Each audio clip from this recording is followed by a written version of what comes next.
Welcome everybody. Today I'm super honored to be getting to interview Claudia Marseille, who lives in Oakland, California.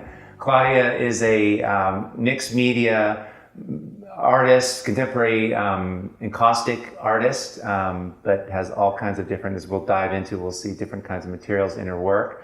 I've known about Claudia's work for, 15, 20 years, and it's just, you don't realize this, but when I saw the surfaces and the finishes you were getting 15 years ago, it threw me into encaustic, and I got into it, and I got all the equipment, I took a class, and I did everything. So I don't know if you know that, but that's what got me going was when I saw your paintings.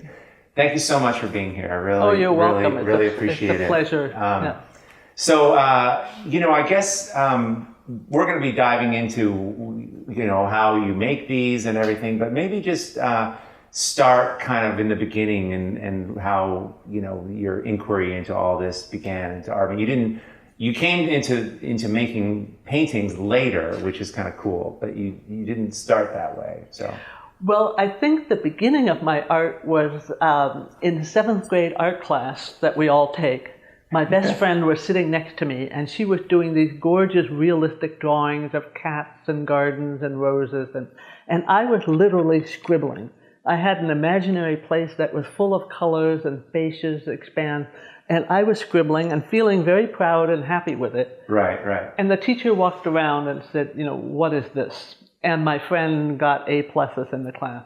So we decided, she and I, that she was the artist and I was the musician. I played the piano at that time. Oh, okay. And so we decided that was our division in our friendship and in life. And somehow I got it in my head that I couldn't draw and that I was not an artist.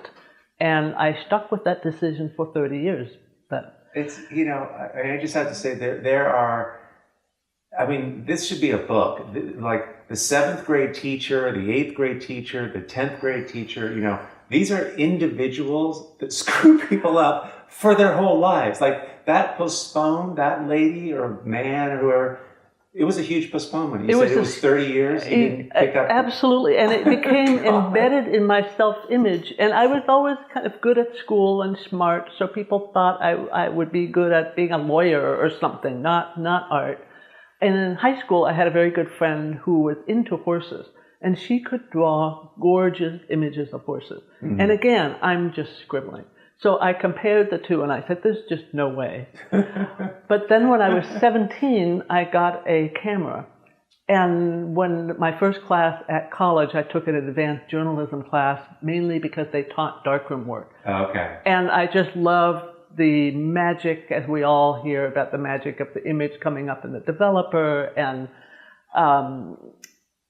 yes, so that was my artistic outlet. It was kind of somewhat scientific based. There was a thing between me and the outside world. I didn't have to make a mark with my own hand, that I knew it was just going to be funky and scribbly. Right. And so wherever I moved, in rental houses, I had a dark room in my laundry room. When I was briefly married to an Englishman and lived in England, we had a dark room in my kitchen. I took different classes. I got better at photography. Right. And then later, in my late 20s, early 30s, I found a wonderful black and white portrait photographer named G. Paul Bishop. And he's from the Bay Area? In the Bay Area, okay. And he taught a lot of the Nobel laureates photographed a lot of the Nobel laureates at Berkeley. And was so pretty portrait photography. Portraiture, black and white. And he was elderly at the time, and I took one look at his work and said, I want to study with you. And at first he said, I'm not teaching anymore, that's it. And I said, no, really, I need to study with you. So I apprenticed with him for 2 or 3 years. And we did developing with our own chemicals, mixing them in his kitchen, trying the different effects that they would have, taught the art of fine art printing. I then got a studio with a space for photographing, doing models, portfolios, book jackets, right. black and white, psychological portraits. Yeah. And you were saying that, you had a hearing challenge when you were a little kid, and Talk about that, because that's what kind of led you into like portraits and faces. It's fascinating because not only were you like, oh, you can't draw, but you're also, you were describing the because you couldn't hear as well, you had like a clunky device that probably wasn't. That's hard to be different, like in seventh grade anyway. Oh yeah, that was a difficult time. My mother, when she was pregnant with me at 4 months, she was given some medication that they didn't know at that time was ototoxic to the ear nerve, and basically killed off most of the ear nerves. Oh my God. And my parents didn't really pick up that I was hard of hearing until I was 3, when I was simply not talking. Wow. And the nursery school teacher picked up on and said, "There's something wrong here." Right. It's at 3. At 3. It was a little late. Yeah, my father was a German psychoanalyst and should have known better. And this was, I hate to say it, how many years ago, but it was a long time ago. And at that time, that was long before the advent of digital hearing aids, which are so much more sophisticated and can program exactly to your loss. So I had the big clunky hearing aids and that. So I became very dependent on lip reading. I had 6 years of speech therapy and lip reading. And so that definitely informed the way I see, because I really depend on looking at people's faces and reading lips. And I know that's not a coincidence that I went into portrait photography, just the fascination I have with faces. But photography also taught me how to see, because you're really having to look through the 4 corners of the thing and constantly compose a frame. Right. And I read, or I was listening to one of the videos about, your journey, and there was something that I thought was really interesting to me, how, it was more of an external looking, and then you went more internal, like moving in toward the art came along, or, like photographs, are looking outside, and then what you're doing now is painting from inside. And just how that... Well, it was sort of a process. I think photographing is looking in the outside world to find something that resonates with something inside. Right. Because, not just anything out there will do. There has to be something that clicks inside. Yes. And then as I moved later, which I can explain, into abstract oil painting, there's something about mining the material inside and then somehow having to bring that into a physical form outside, in the outside. And did you keep up with the music? You said you were playing piano. My parents got me going. They're very musical and value music a lot. And I started playing the piano when I was 6 years old. And it was a good instrument for me because it didn't involve tuning. It's a set note. Right. Because could you hear your music? I can hear. The volume is not the issue. It's really distinguishing the person's voice from the background. And if somebody calls me from behind and talks to me from behind, I don't do so well. I really need to see their faces. But the piano is very set. I would have trouble doing chamber music with a cello and an orchestra to distinguish the piano noise from that. But when you're playing the music, can you hear the articulation of the notes? Yes. Yeah. No, I can. The lower notes are a bit muddy, but yes. And I actually have a piano friend now who I do for-hand piano recitals with periodically. We rehearse every few weeks and then do house recitals. And great. It's fun to have that collaboration. Do you think you can hear, this is a weird question, but you were saying that you can hear better when you're looking at someone's face because there's some visual information. Do you think when you're playing the piano, because you're seeing the notes, that that the sound of that note or that key, and that helps you hear it? Or could you just listen and hear it just as well? Well, interestingly enough, and this may be sheer coincidence, I have perfect pitch. So I can, and my father discovered that with me when I was about 7 or 8. I would be dancing around in the living room and he would play some chords and I would say, oh, that's an E-flat G, B-flat E. Really? And in the right hand, you're playing a dissonant B-flat C. How did you know? You learned the notes. I learned the notes, and people say, wow, that's so amazing. And for me, it's like, well, that's green over there and that this is yellow. I mean, it's pretty obvious. And this is red. The notes, an E sounds like an E, and a G sounds like a G. But I can remember, I hear it, and then maybe it's just not. Well, there is such a thing as relative pitch. So a lot of musicians, have a finely developed sense. But you can pull them out specifically. I can pull them out specifically. It's not been all that useful in my life. I think if I were a singer, to be able to get the exact pitch would be useful. Yeah. Or, but so you've carried this music along with you, and it's informed everything, I would imagine. Well, I think that's one of the nice things about painting is. Especially abstract painting, is you can bring in an awful lot of elements in your life. And the paintings, which we'll get into, the way I do it, involves photography, the sensibility of music.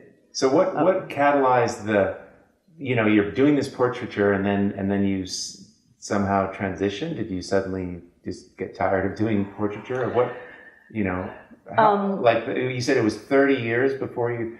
Who gave you permission to? I was doing portraiture and loving it, and had a business. I had a studio. I was, for a number of years, and I would have clients. And at one point, when I hit about 40, I really wanted to make a mark with my own hand. I was finally ready. And I think, to backtrack a little bit, in my photography days, I had a friend, and he had a studio. And we would get together with other photographers and take photographs of a model that we would bring in. And everybody did slightly different lighting. Some would use black and white film, some color, but basically the same setup. Same model, same setup. Everyone's got a camera. Everybody's got a camera, more or less the same. We would get together a week later and look at the prints that we had made, and they would be completely different. Yeah. And, part of it, I feel, it's the portrait's own self-portrait that they're doing through the vehicle of a model. When they choose to click that shutter, says something about who they are. Yes. I think that's amazing, and I mean it completely supports. I mean that's what I teach and believe. I mean this is available to anybody. It is. So I realized there was room for everybody. But it was cool that you learned that.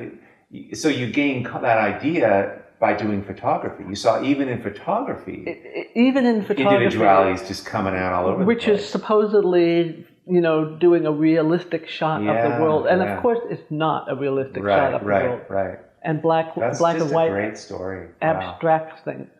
So that gave me some confidence. Well, maybe I could have my own voice as a painter. And there happened to be a class in a studio in Oakland called Studio One. And a teacher taught a class called Painting Your Truth. And I thought, ooh, that sounds good, that. And literally since 7th grade, I had not taken up a brush. And was that scary? I mean, going to that class, or were you you're ready? Like I was ready. Yeah. I was ready. And I had, that's the other thing about painting. And I think that has been a way that it's worked for me. And that I didn't have deeply embedded in my self-image that I'm a painter. Some people from 13, they know they're a painter, and they have a lot of at stake writing on that. Yeah. And I was doing this for the fun of it. And she had all kinds of different colored paint. Just take a color, whatever appeals to you, and just do whatever. No critic, no nothing. Wow. How fun. It was fun, and it was beginner's luck. How some of the best paintings are done at the very beginning. Yes. So that was really a lightning bolt for me. I mean, it was the classic, wow, I want to do more of this. So did you know that? Like you did that afternoon, you knew? I knew in that class I was going to do more of this. Wow. So I kept on doing my photography business, and part-time went back to school at CCAC, at that time CCAC, taking classes on beginning painting, advanced painting, printmaking. Right. Abstract mark making was a really good class.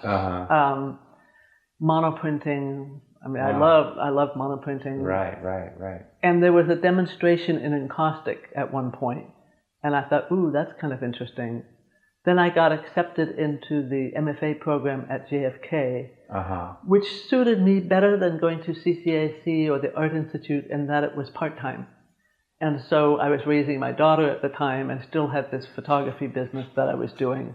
So I was able to go over a 4-year period doing that. Right. And the unique thing about that program is that they had instructors. It was not a good program in that they did not have a lot of money for studio setups and photography, dark rooms and pottery studios. But you could mentor with any of the instructors that they had or with somebody out in the community and work closely, privately with different teachers. Yeah. And so I gained a lot of confidence working with 2 different teachers that were quite helpful. Were they encaustic artists? No, they were not encaustic artists. They supported me doing it. And I remember there was one class, this was JFK after all, on the alchemy of art making. And that's when I went back to R&F Encaustic back east in their main office in Kingston. Yes. They're the people that make the R&F. Right, they make the wax materials for encaustic. And those lovely paint sticks. Yes, and I did a 4-day workshop with them, and that was it, and then I did one other workshop with a very fine encaustic artist named Shauna Moore. Who's based in Whitefish in Montana. Mm-hmm. And with her, I got the idea of, one can go big. So she was showing you how to do this? She was showing me, and just by example of her work, this size, but also 48 by 60, just really working big. Right. Wow. Which is physical. Yeah, that's super hard to do. And so then you just launched into the photography stops, and then you just kind of just photography stopped for a while, although I did do some jobs here and there to bring in a little bit of money. And at first I started doing abstract oil painting. The encaustic was very much on the side. And color fields, graduated colors. I don't know if there's still some on my website, probably, of my earlier work. And I love doing that. Lots of layers, lots of glazing. And, I think I said to you earlier that archaeology is sort of an overused metaphor for the painting process. I scrape and dig. But in college, I studied anthropology and archaeology, and I went on a number of digs in Arizona. And then when I lived in England, I did some digging in England. And it really does inform my encaustic work and my oil painting as well, because you lay down material and then you scrape down and you reveal and you add more layers, excavating. So when you're on a dig or when you're on a site, you're looking for clues, you're looking at the landscape and you're poking around and digging, like this could be an area, a midden or whatever, but do you, like that, in your work, do you have a sense of what you're going to discover, or are you actually just finding your way as you go entirely? Well, both. And in archaeological dig, what's so interesting is they'll have interpretations of what this was all about and what culture this was. We have no idea exactly what it was and what that culture was at the time. And in painting, too, you lay down material and then you put stuff over it and then you scrape down and there's a memory of... So you're setting it up. You're setting it up. But you don't know. You don't know, and you don't know what moments you're going to reveal and that looks kind of neat. And I don't quite remember that, but maybe if I scrape over here, there'll be a little bit more of that. Mm-hmm. And so, like in archaeology, you never get the whole truth of what was there. That's good, yeah. So you have, and I work similarly. You're setting this up. You're setting up conditions and possibilities for yourself, I mean, so if you're beginning this work, you use collage too, right? The photography's now come back into it, right? Well, and I think a lot of it is thinking in layers. It takes a certain kind of brain thing of thinking in layers of what you lay down at first and what you put on later, and you have to kind of remember what was underneath that you might want to come into. And, so when I first did encaustic, it was encaustic not using much outside elements in terms of photography. And then I thought, I love photography so much. And I also started gravitating as we were traveling to the crazy mark making that is going on out in the world. The random tagging, graffiti, rusting metal, torn papers of posters that at one time meant something, but the rain has kind of degraded it. Right. And it's a gorgeous little it's just abstract like societal, debris stuck everywhere, all decomposing, and all those posters, and yeah. And it really makes my heart leap. And I think there's something. Some people think it's a little nutty because I will choose places to travel that have some dubious neighborhoods that we walk into and look for, right. that. Or people will be in San Miguel de Allende looking at the cathedral and at the square, and I'm close up to the side of an electrical box that has some incredible mark making on it. Yes, right.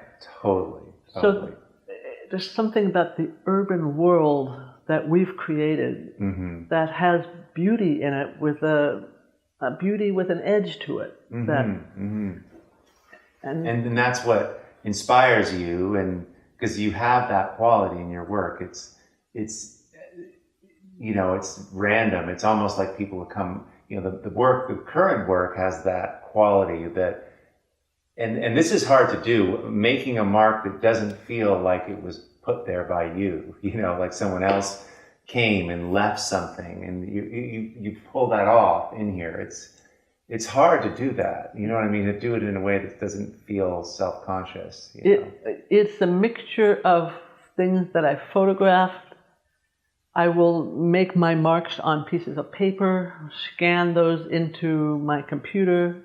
I can scale those marks, make them bigger, smaller. I can change the color of the mark. Oh, wow. So you're really using digital for some of these elements in your work. It looks so just like you just wrote it on there, Well, some of it is written, some of it is digital.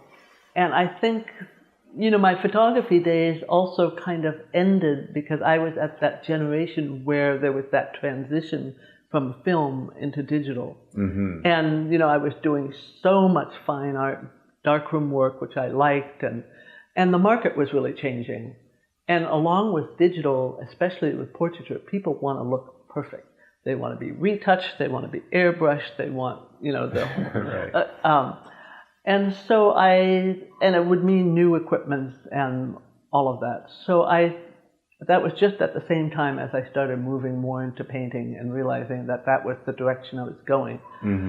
But I really love teaching myself Photoshop because you can do stuff in Photoshop that you can never do in the darkroom. And it is layers, which is how you think about your work. Because I was the same way. I just got into it because You do Photoshop? Yeah, I love it. I love the layering. That's how I think. Depth in picture making. This goes on and this, and there's things, and I scrape through. So it was. Do you use the photography in your work? No, but I use it to teach. I've used it to problem solve my art. I don't really. No, I don't scan stuff. Sometimes I'll get stuck on a picture and I run out of the studio, daylight, and I'm going home, and I'll just take a picture with my phone. And then if it's still bothering me, I'll bring that into Photoshop, and I can do like 50 variations of it, and all kinds of things. And then the next day I go in. Sometimes I'll even love a couple of things I've done, and I'll pin up some alternative solutions next to the picture. I don't do that so much anymore, but I used to do that a lot, and it really pushed me. Because I can be so bold, right? Like if the painting's 6 feet wide, but on the screen it's this big. It's like, oh, I'm going to make half of it red. What does that look like? How about green? It's a great tool. Yeah, totally.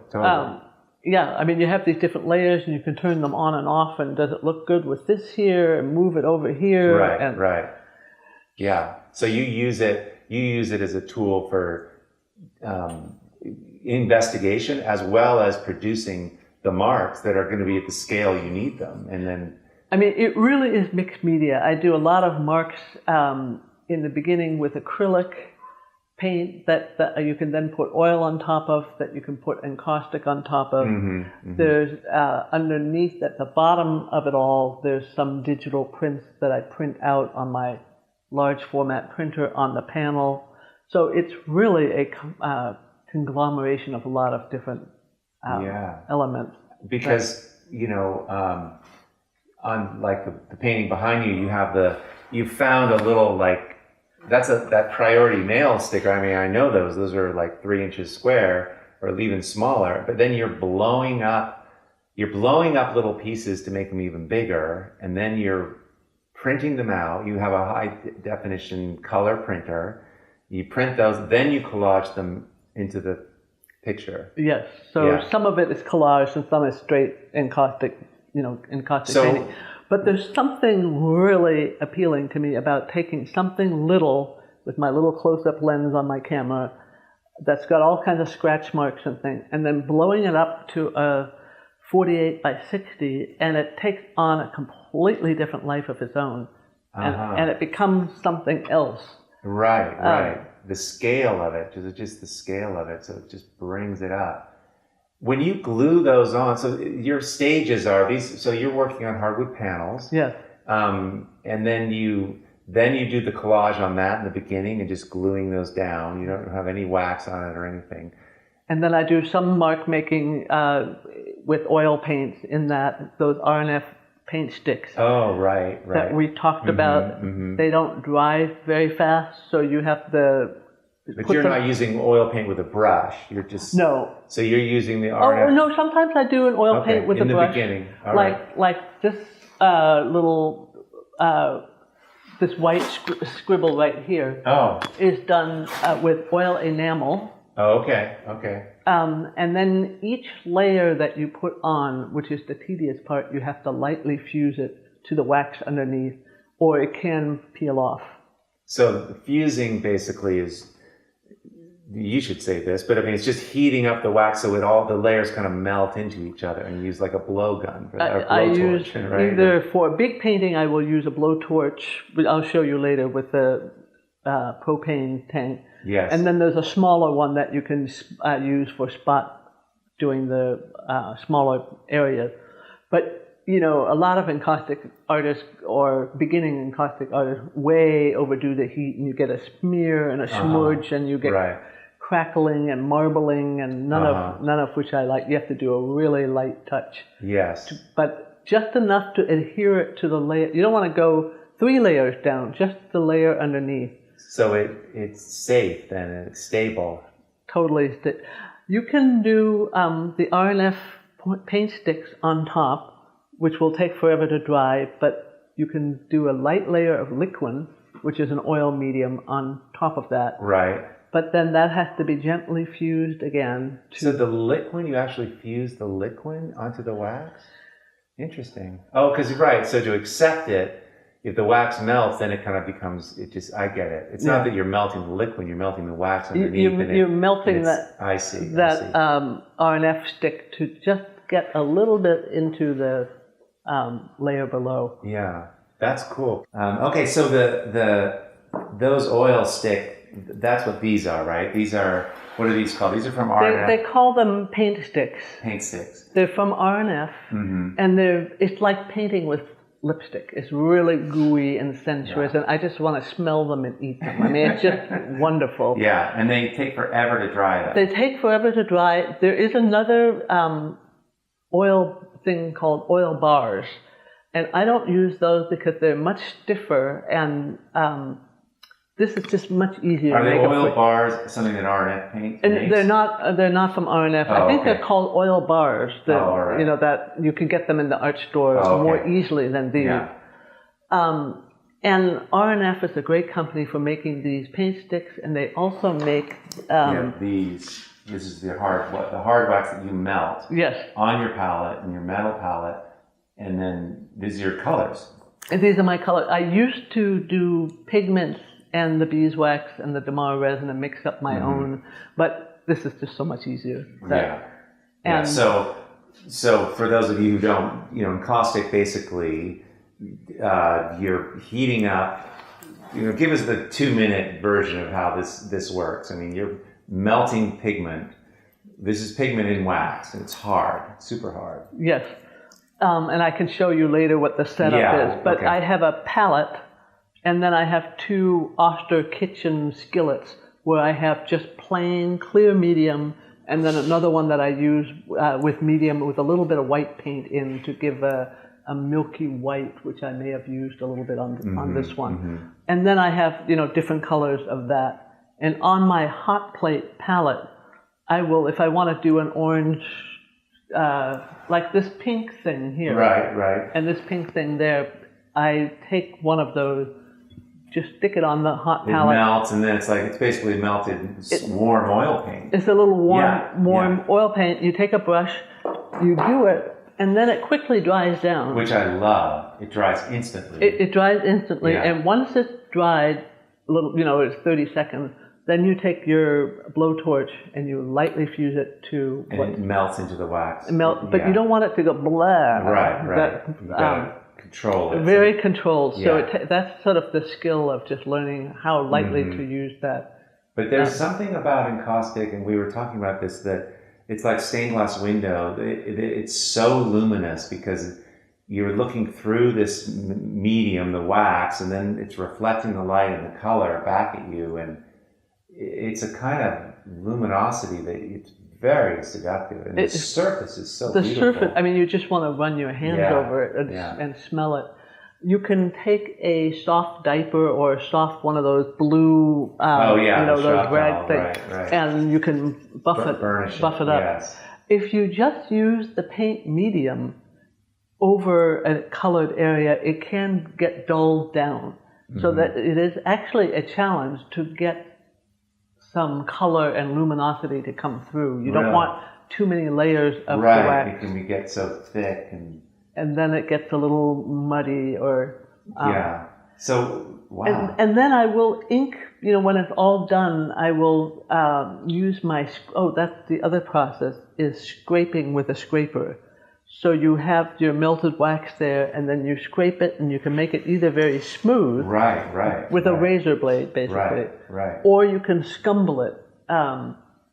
Like this. Is that more of the later stages? You've built up these layers of wax, colored wax, and you've got your collage drawings down there. You've got a whole bunch of stuff underneath there. Then you can remove it. Are you heating up that razor blade, or are you just scraping? You're heating up that area just a little bit, because again, if it's too hot, you just scrape the whole thing, the whole wax off, and you've got a melt. So you just have to feel the right temperature, and then you use your scraper, and then you can make it either very smooth, which some people like to do, or some areas are nice smooth, and other areas you can scumble.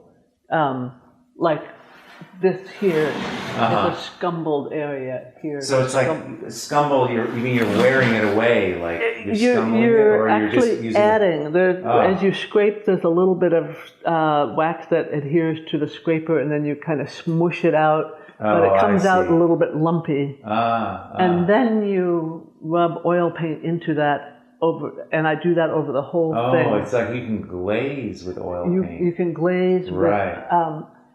well, usually I'm using black, or in this case brown, to fill in all that scumbled area, and then you wipe the whole thing like wiping an etching plate, and wipe most of it away, but it'll leave... It'll leave, like this scratch marks... You can incise it and make lines, so you get that articulation. Exactly. So it's like you can glaze, basically. You can glaze, but you wipe most of it off, but leave the ink into the scratch marks or in your scumble marks, or you can press wire in, you can press... So cool.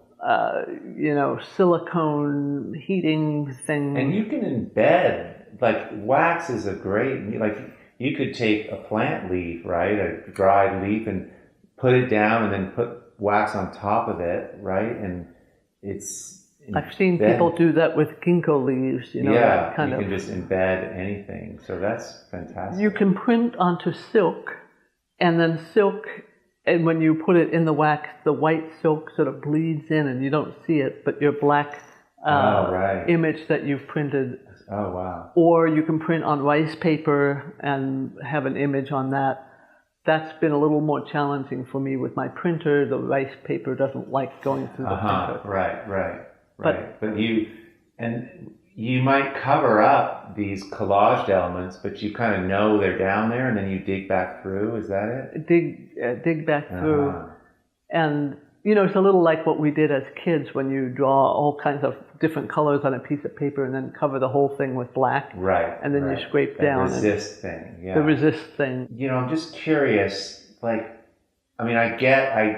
you talking about just sort of that graffiti and the history and the patina and all of that, these are feel like pieces of those places.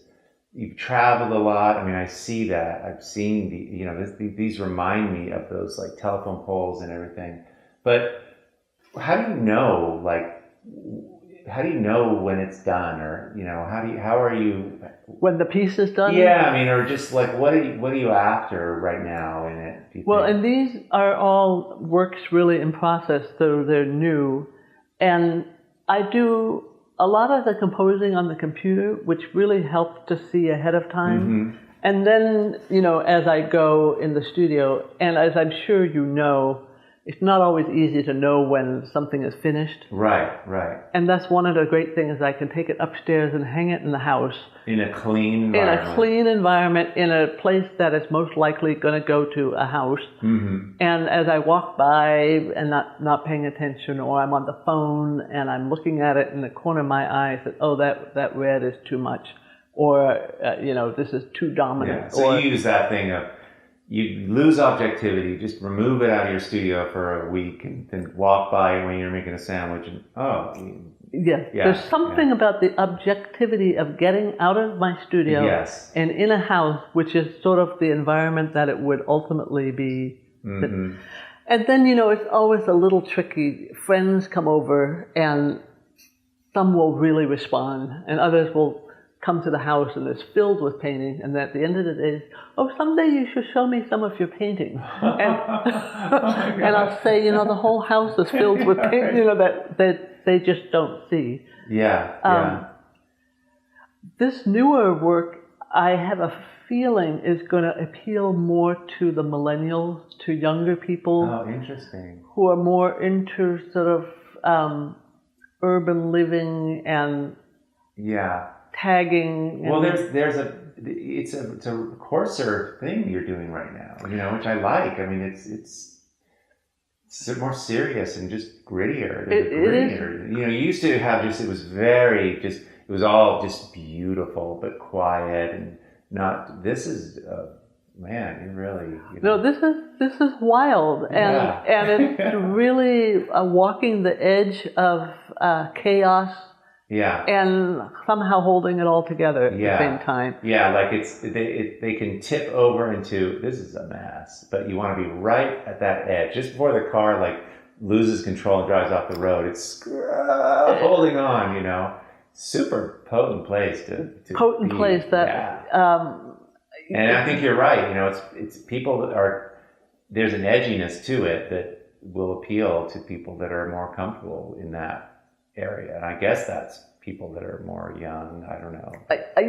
I don't know. That's just my fantasy. That they're trained in a little bit of a different aesthetic. Right. And I think also the use of cell phones. People are always taking pictures of little things and this and that. There's something monumentalizing these little artifacts that they just find everywhere. Do you feel these are hopeful? These pictures? Do you feel like, what's the tone, Well, that's a good question. I'm interested in beauty with an edge. Yeah. So I'm interested in finding the beauty in that world around us that's not necessarily considered beautiful. I love nature and I love landscape, but doing that doesn't interest me. It doesn't excite me intellectually. Yes. There's something stimulating about taking a little bit of tape and seeing what that looks like when it's blown up. Or the fact that there are all kinds of people out there on our streets needing, for whatever reason or other, to make their marks and leave their residue and their that I like the idea of appropriating other people's mark making into my own. And there's something kind of universal about that whole process. Yes, yes. You know, that we're yes. all ultimately interconnected. And right.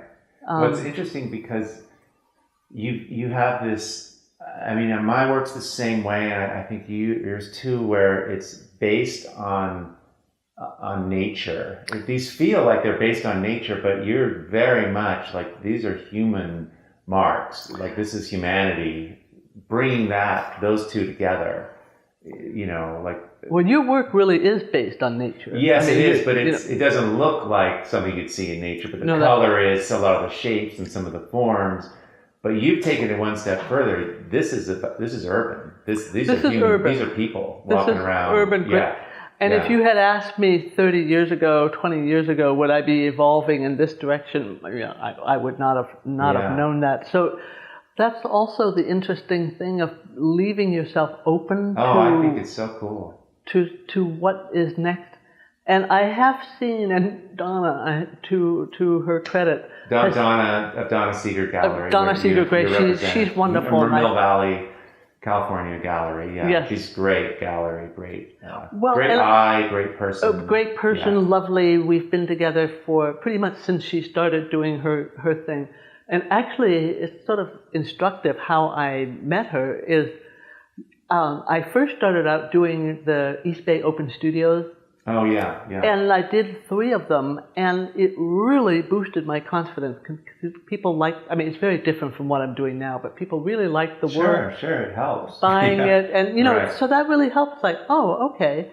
And then I graduated from the MFA program, and shortly after that, I did what you're all supposed to do to build up your resume, enter into Marin juried art competition, Pacifica, whatever it is, then, build up a little resume.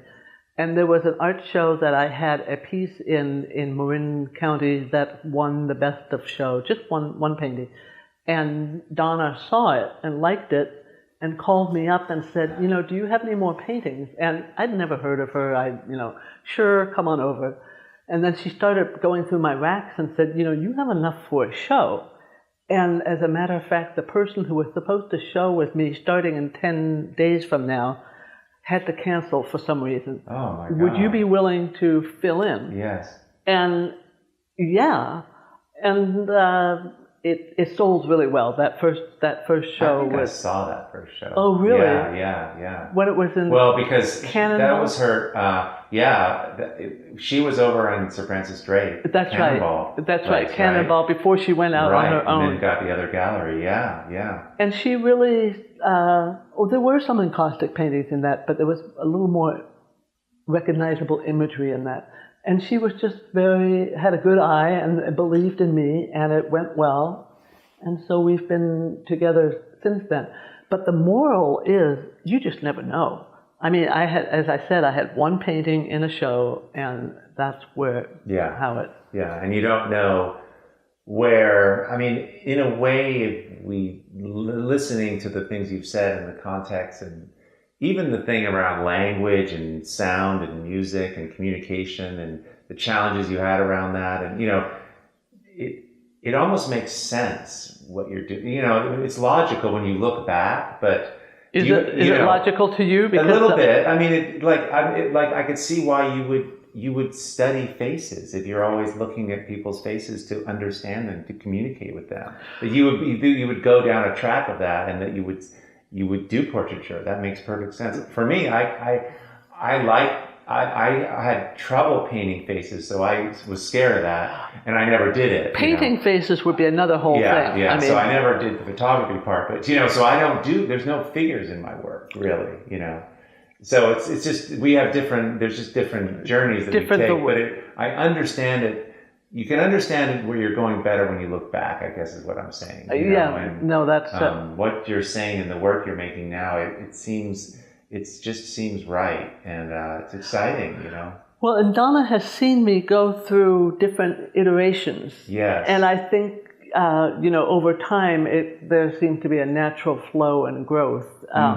But this is kind of a new direction that The other thing that ties into all of this is that we do travel. We've been to Morocco and Uzbekistan and Russia, and we're going to so cool. Japan, which unfortunately will probably not have graffiti. I think they're very clean and, who knows? Cool packaging, though. I mean, they do make amazing signage and all kinds of stuff. Yeah. And so there's something about being forced to constrain myself to the images that I take and create something out of that.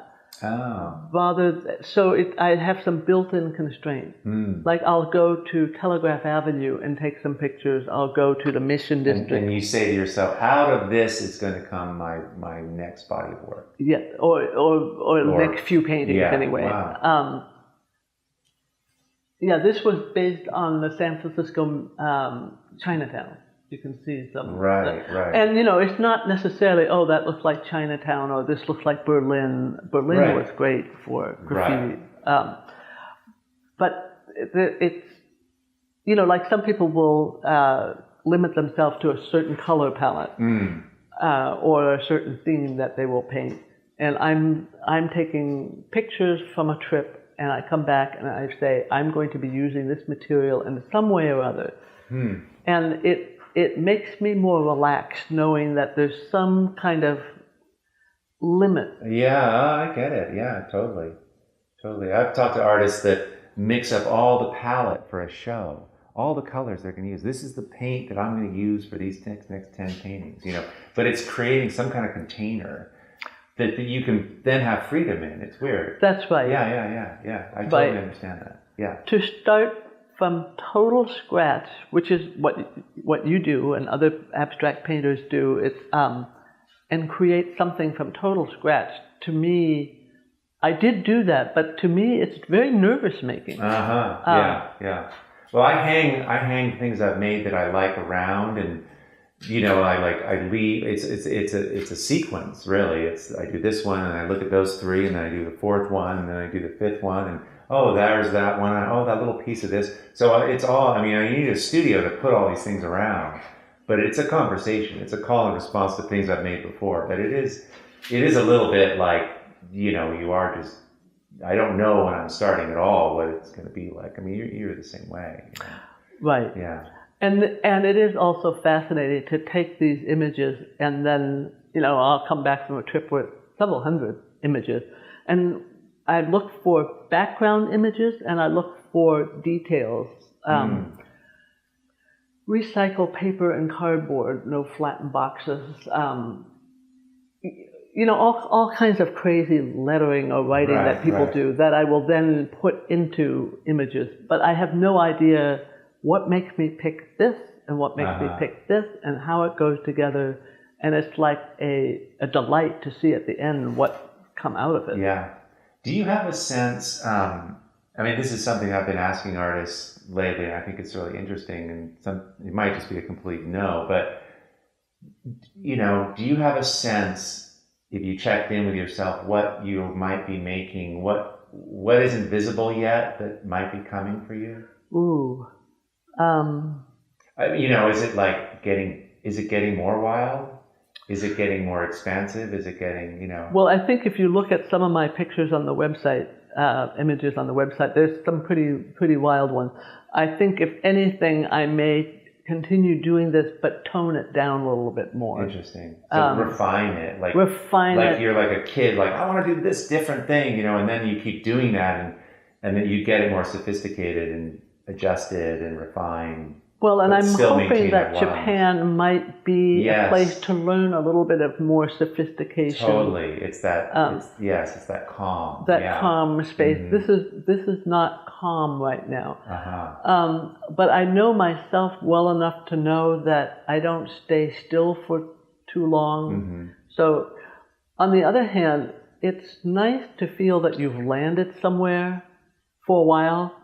And so there's more for me to milk and mine in this particular genre. Yes. This is, fairly new in this way. That the show in last February that I had with Seeger Gray was the first big showing of this kind of work. So I feel I definitely have more of this in me, And then, who knows what comes. I don't know. I do also love working small. Mm-hmm. And there's something about making little jewels that appeals to me. Mm-hmm. But I feel that that's something I can do later in life when the physicality of the... Yeah, I get that, right. Because those 48 by 60s, lifting those panels and then putting them flat to do the encaustic, and then I have to hang them back there and look back at them. Right. The wax builds up. They're heavy, yeah. They're heavy. Yeah. Well, it's exciting. Listen, thank you so much for sharing this with us, and it's just really a delight. You don't realize how I get so inspired when I see other people's work, and that's the whole intent of these, to share it. So thank you. You're welcome. It was a real pleasure. Awesome. Yeah. So, thank you. Thanks.